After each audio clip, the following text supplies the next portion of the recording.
नमस्कार दोस्तों, स्वागत है आपका आज की 10 बेहद बड़ी और जरूरी समाचार में, जो कि सीधे इंडिया चाइना बॉर्डर से आ रही है, जिसमें चाइना को लगा बड़ा झटका। भारतीय सेना ने बड़ा कदम उठाते हुए चीन को पीछे खदेड़ दिया है। जी हाँ दोस्तों, एक एक करके हर खबर के बारे में आपको बताएंगे, लेकिन उससे पहले अगर आप भी पीएम मोदी और देश की सेना के साथ खड़े हैं तो आप अभी इस वीडियो को लाइक कीजिए, फ्री में सब्सक्राइब करके घंटी बजाइए, कमेंट में लिखिए जय हिंद। रुक करते हैं पहले खबर की तरफ। बिहार विधानसभा चुनाव, दिवाली से पहले जलेगी लालू की लालटेन, या नीतीश फिर करेंगे धमाका। 3 चरणों में वोटिंग, 10 नवंबर को नतीजे। जी हां दोस्तों, बिहार विधानसभा चुनाव 2020 के लिए तारीखों का ऐलान हो गया है। इसके साथ ही राज्य में चुनाव आचार संहिता लागू हो गई है। मुख्य चुनाव आयुक्त सुनील अरोड़ा ने शुक्रवार को मतदान और मतगणना की तारीखों का ऐलान किया। सीईसी ने बताया कि बिहार में 3 चरणों में वोटिंग होगी। 28 अक्टूबर, 3 और 7 नवंबर को वोट डाले जाएंगे और 10 नवंबर को मतगणना होगी। यानी उस दिन पता चल जाएगा कि 14 नवंबर को कौन पटाखे जलाएगा और किसकी बत्ती गुल हो रहेगी। बिहार में दशहरे से दिवाली के बीच लोकतंत्र का पर्व भी मनाया जाएगा। 3 चरणों में वोटिंग के जरिए 7 करोड़ से अधिक मतदाता यह तय करेंगे कि अगले 5 साल तक बिहार की बागडोर किसके हाथों में होगी। 15 साल से सत्ता में काबिज नीतीश कुमार का एक बार फिर जीत हासिल कर पाएंगे या आरजेडी का 15 साल का बनवास खत्म हो पाएगा, यह 10 नवंबर को साफ हो जाएगा। मुख्य चुनाव आयुक्त सुनील अरोड़ा ने बिहार विधानसभा चुनाव की तारीखों का ऐलान करते हुए कहा कि ये चुनाव बेहद असाधारण परिस्थितियों में कराया जा रहा है। इन परिस्थितियों को ध्यान में रखते हुए सुरक्षा व्यवस्था के साथ साथ स्वास्थ्य संबंधी प्रोटोकॉल के संबंध में व्यापक इंतजाम किए गए हैं।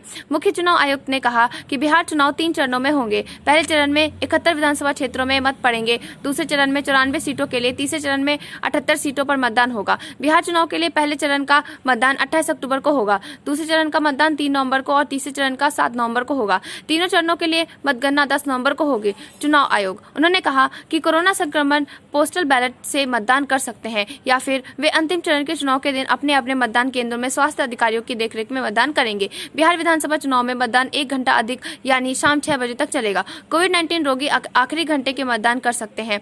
मुख्य चुनाव आयुक्त ने कहा कि बिहार विधानसभा चुनाव के लिए 7 lakh hand sanitiser, 46 lakh mask, 6 lakh PPE kit, 6.7 lakh face shield और 23 लाख जोड़ी दस्तानों की व्यवस्था कर ली गई है।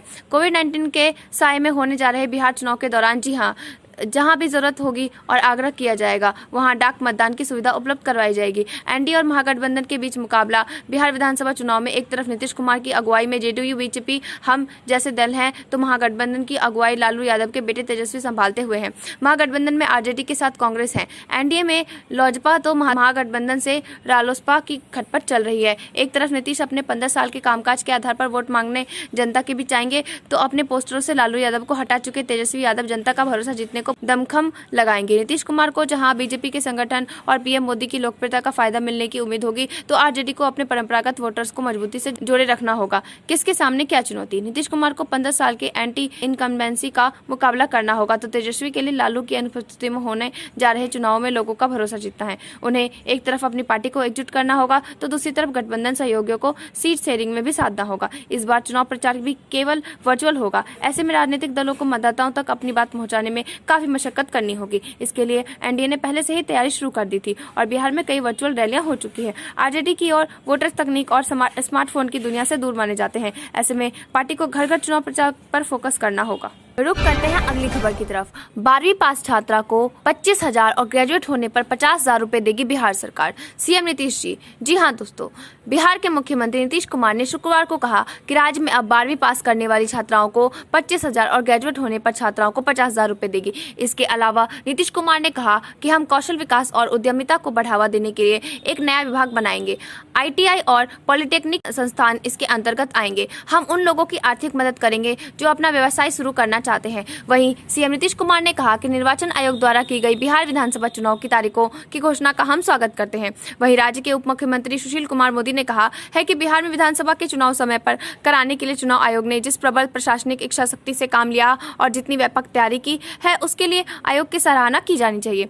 जब कोरोना काल में पूरी सावधानियों का पालन करते हुए अर्थव्यवस्था खोली जा रही है, पर्यटन स्थल, मेट्रो और धार्मिक स्थल तक खोले जा रहे हैं, तब लोकतांत्रिक प्रक्रिया को स्थगित करने की दलील उचित नहीं थी।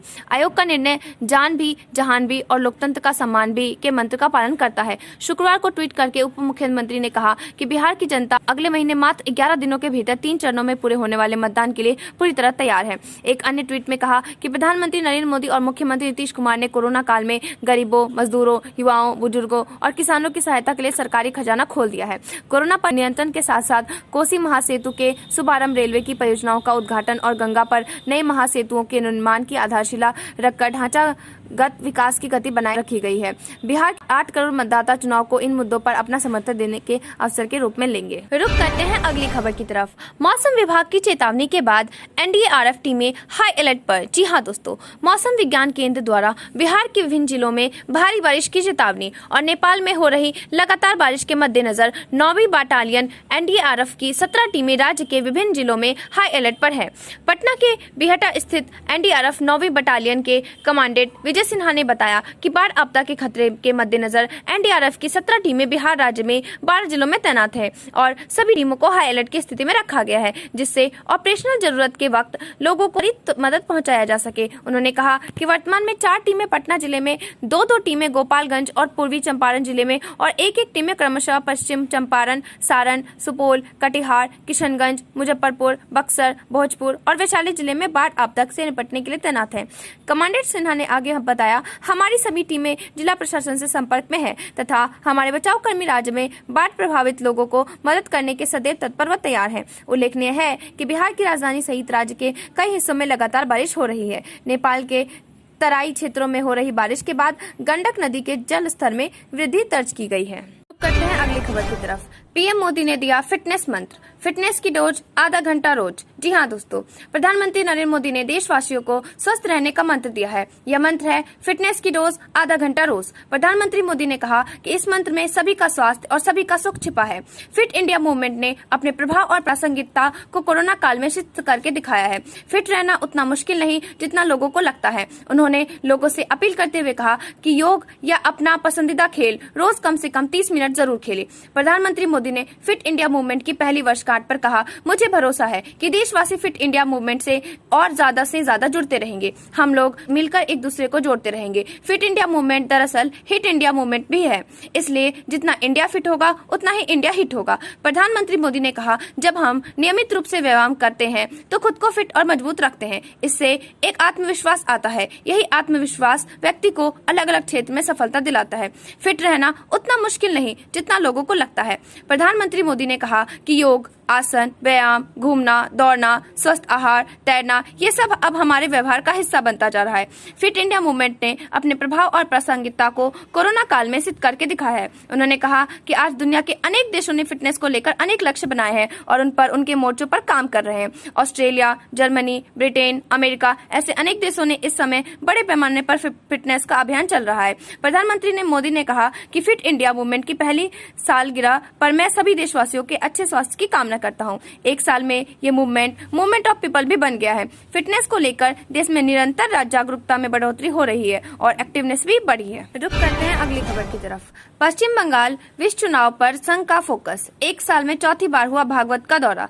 जी हाँ दोस्तों, चुनावी राज्यों में शुमार पश्चिम बंगाल 3 दिवसीय दौरा पूरा करने के बाद 25 सितंबर को मोहन भागवत कोलकाता से रवाना हो गए। बताया जा रहा है कि वह कोलकाता से ओडिशा जाएंगे। मोहन भागवत कोलकाता पहुंचे। संघ के सरंग संचालक मोहन भागवत 22 सितंबर को कोलकाता पहुंचे। संघ सूत्रों ने बताया कि अगले दिन 23 सितंबर यानी बुधवार को उन्होंने पश्चिम बंगाल के कुछ संघ प्रचारकों से भेंट कर उनसे राज्य के हालात के बारे में जानकारी ली। वह 24 सितंबर को भी संघ और सहयोगी संगठनों के पदाधिकारियों से मिलेंगे। इसके बाद 25 सितंबर की सुबह कोलकाता से रवाना होंगे। सूत्रों का कहना है कि संघ प्रमुख मोहन भागवत के एक साल में 4 बार के दौरे से पश्चिम बंगाल को लेकर आरएसएस की खास रणनीति के संकेत मिले हैं। राज्य में 2021 में विधानसभा चुनाव होने हैं। जिस तरह से ममता बनर्जी सरकार तुष्टीकरण की नीति पर चल रही है, उससे संघ राज्य में किसी भी परिस्थिति में सत्ता परिवर्तन चाहता है। ऐसे में संघ राज्य में चुनाव से पहले अपने कैडर को मजबूत करने में जुटा है। संघ के शीर्ष अधिकारियों की ओर से पश्चिम बंगाल पर लगातार ध्यान दिया जा रहा है। गांव-गांव से संघ स्वयं सेवक तैयार करने में जुटा रहा है। मोहन भागवत की सक्रियता की बात करें तो इससे पूर्व पिछले साल वह एक और 31 अगस्त को कोलकाता आए थे। वहीं 19 सितंबर को 2019 को भी उनका दौरा हुआ था। उस दौरान भी उन्होंने कई संगठनात्मक बैठकों पर आवश्यक दिशा निर्देश दिए थे। इस प्रकार मोहन भागवत का सितंबर 2020 में यह चौथा दौरा है। रुक करते हैं अगली खबर की तरफ। राजस्थान, बिहार और हरियाणा में 12वीं पास के लिए भर्ती रैली आयोजित करेगी भारतीय वायुसेना। 27 सितंबर से करें रजिस्ट्रेशन। जी हाँ दोस्तों, भारतीय वायुसेना राजस्थान, बिहार और हरियाणा में बड़ी भर्ती रैली आयोजित करने जा रही है। आप देख रहे थे आपका अपना चैनल। जय हिंद, जय भारत।